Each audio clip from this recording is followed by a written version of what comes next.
A mí me gustaría hablar de la acción afirmativa.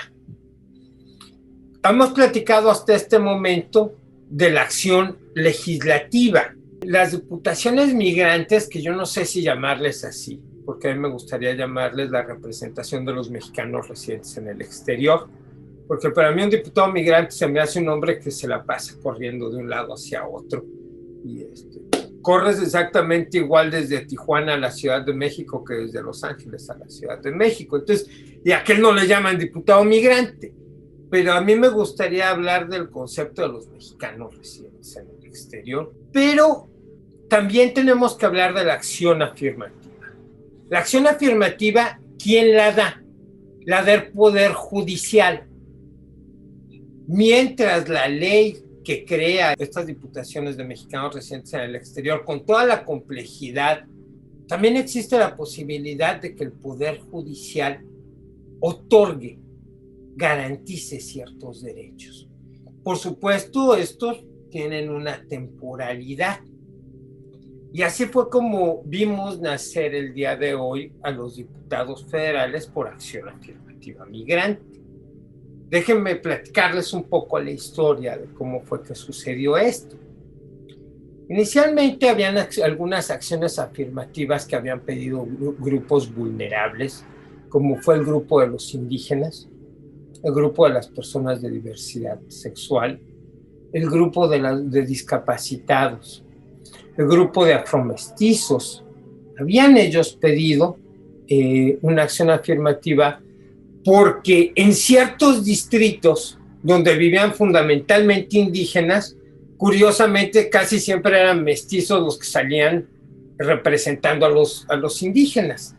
Entonces, pues era algo muy raro.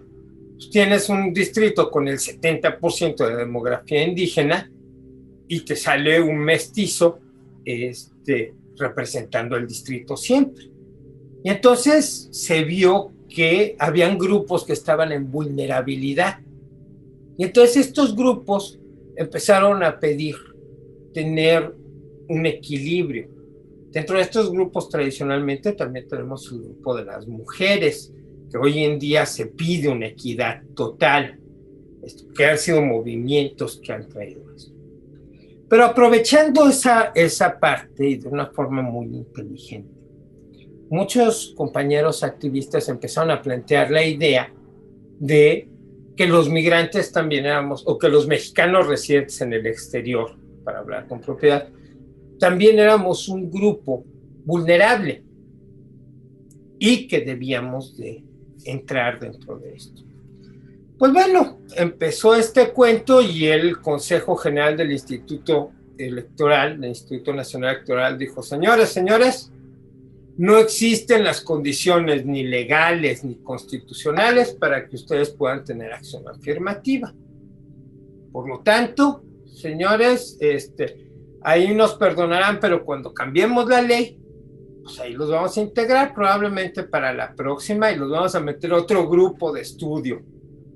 Y bueno, pues ahí era la idea de ellos, era que eso ahí se quedara. Y muchos compañeros de muchas asociaciones fueron y metieron un juicio al Tribunal Electoral. Y pidieron, bueno, nosotros necesitamos estar incorporados, de acuerdo con un principio, que es el principio de los derechos humanos, porque la Constitución mexicana plantea que el Estado mexicano debe de respetar los derechos humanos.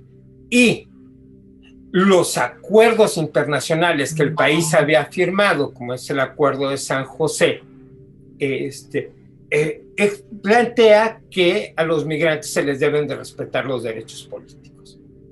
Basado en esto, el 24 de febrero se emite una sentencia que es fundamental para nosotros, y es el Poder Legislativo, el Poder Judicial el que le emite y dice: tienen que integrar a los mexicanos residentes en el exterior, los tienen que integrar a las candidaturas plurinominales. Del lugar del 1 al 10 hay que integrarlos, se va a ver una fórmula migrante y se acabó.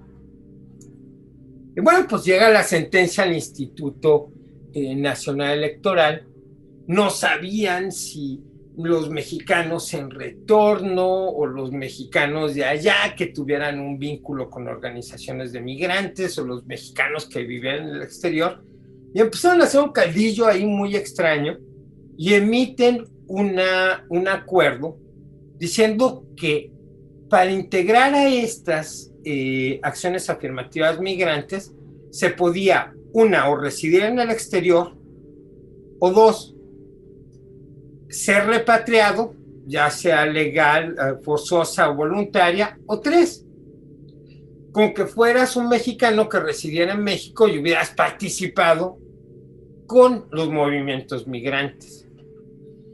Entonces, yo me decía, bueno, ¿cómo puede ser esto? ¿Cómo es que sacaron esta cosa de sus cabezas? O sea, resulta que yo, porque soy un hombre y estoy casado con una mujer a la que siempre he apoyado y tengo una hija a la que siempre he protegido, entonces yo puedo representar a las mujeres.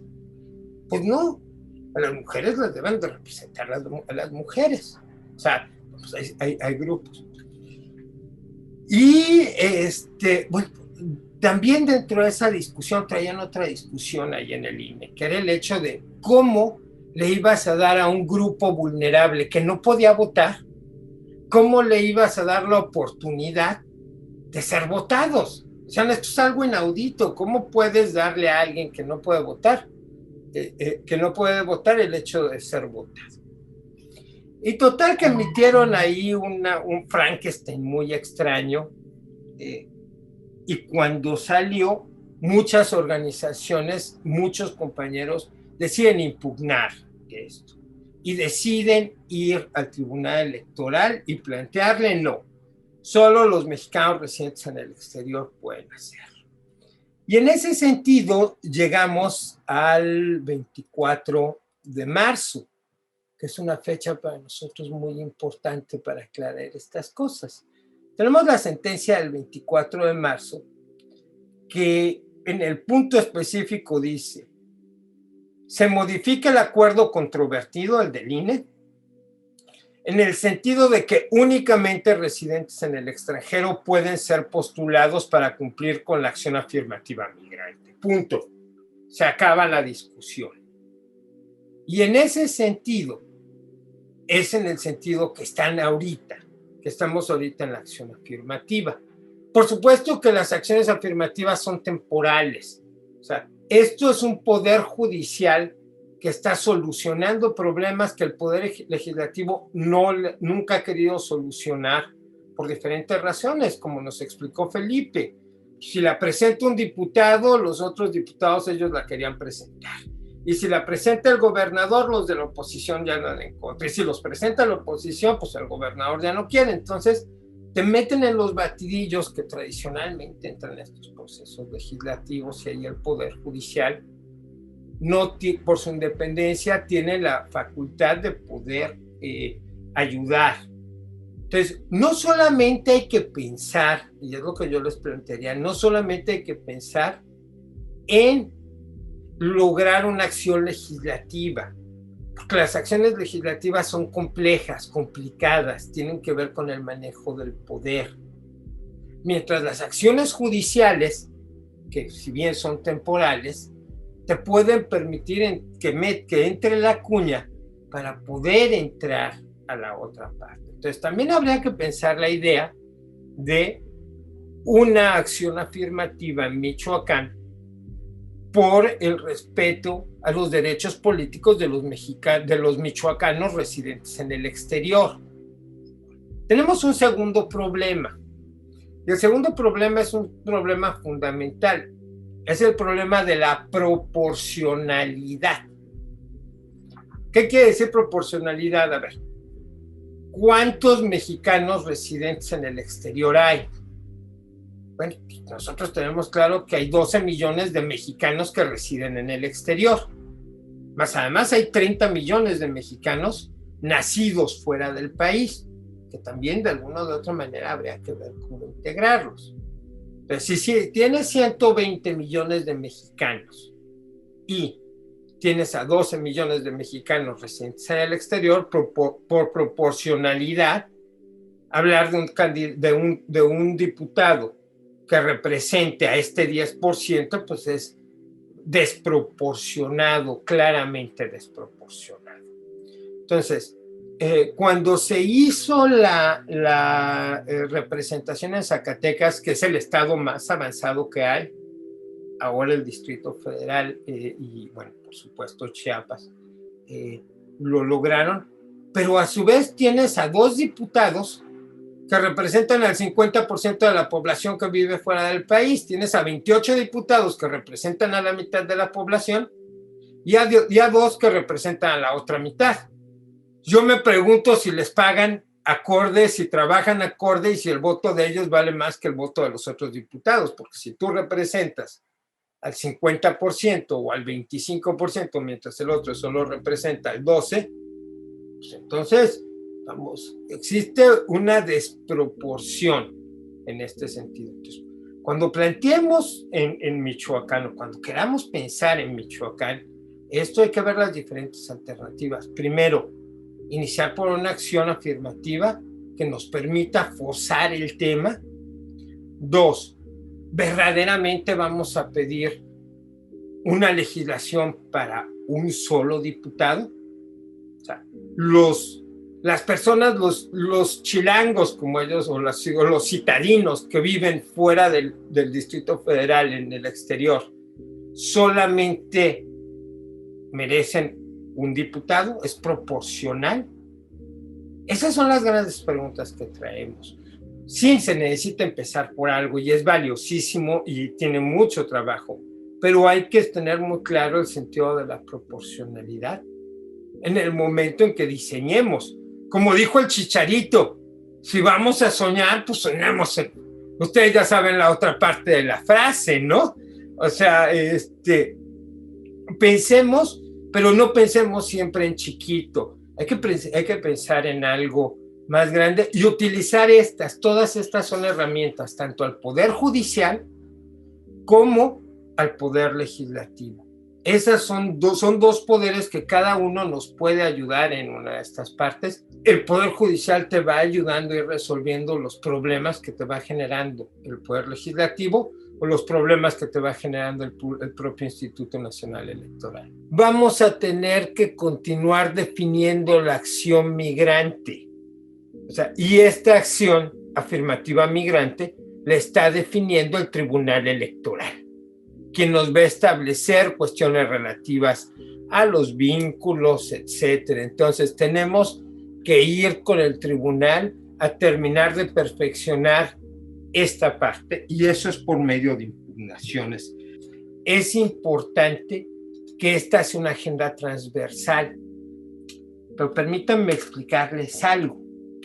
Cuando yo participé en la vanguardia juvenil agrarista, un día me dijo Beatriz Paredes, bueno, aprovechen que ya tienen voto, porque acaban de dar el voto para la asamblea de la Confederación Nacional Campesina.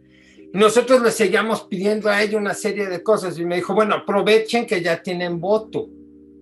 Nosotros los mexicanos residentes en el exterior tenemos que aprovechar que ya vamos a tener por lo menos 5 diputados de uno de los partidos políticos. No sé cómo haya sido con todos los demás, pero por lo menos un partido político va a tener que tener 5 diputados y va a ser vamos a tener un grupo de alguna o de otra manera.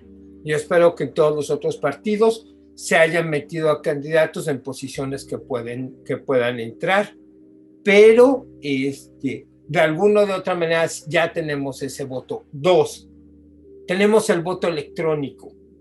El voto electrónico es la forma en cómo vamos a cambiar del voto simulado que se inventó para los mexicanos residentes en el exterior, que era un voto postal que no tenía viabilidad, a un voto real. Entonces tenemos que ver la forma de cómo defender el voto electrónico, cómo estimularlo y cómo lograr todo un programa de educación cívica de nuestras comunidades. Si nosotros logramos hacer que el 1,000,000 de credenciales de electores, que el INE emitió en el exterior, que el 70% de esas personas voten, eso puede cambiar junto con el voto electrónico. No lo podíamos hacer porque estaba un esquema para generar la no participación. Fue un esquema de les doy el voto a los mexicanos en el exterior para presidente, les pongo trabas, traca, porque yo no sé cómo lidiar con esto. Con el voto electrónico sí lo vamos a hacer. Entonces, y eso nos va a permitir entrar a esta agenda transversal. Ahorita, el día de hoy, terminamos en octubre, noviembre, en la Cámara de Diputados yendo a discutir con los diputados, a decirles a los diputados que nos habían quitado todos los programas sociales, le habían quitado el dinero a todos los programas sociales. Por eso necesitamos nosotros ir y estar allá para poder sensibilizar, para poder cabildear y poder participar. Yo creo que los partidos políticos, todos, están viendo cómo integrarse a la comunidad migrante. Te voy a explicar algo. Yo soy de Guadalajara y viví un tiempo en la Ciudad de México. Entonces, cuando vuelves a Guadalajara después de haber vivido en la Ciudad de México, eres como chilango. Nosotros somos los chilangos de México. O sea, es difícil querer comprender dos cosas. Primero, que nosotros queremos una representación y que terriblemente caemos en un lugar que es muy difícil, que es las diputaciones plurinominales. Tradicionalmente las diputaciones plurinominales se hicieron para las estructuras del partido. Era para el presidente del partido o para los dirigentes de las organizaciones de los partidos que se les ponía esto para que ellos no tuvieran que salir a contender y a poder perder en un distrito. Y esto fue algo tradicional, como se han ido usando. Entonces, cuando tú de repente, como migrante, por no poder contender, tienes que meterte en una plurinominal, pues entonces inténtale meter la mano a un gato en su comida o a una persona, o sea, pues te muerde. ¿Qué es lo que ocurre? Nosotros, los mexicanos residentes en el exterior, tenemos que imaginar una forma de crear un formato que no vaya directamente a contender contra el formato de la alimentación de las estructuras del partido o de los partidos, llámale Morena, de todos los partidos, porque esas diputaciones son las que ellos necesitan para poder llevar a la Cámara las ideas de ellos. Y nosotros los migrantes venimos de fuera, pero necesitamos ese mismo tipo de diputaciones.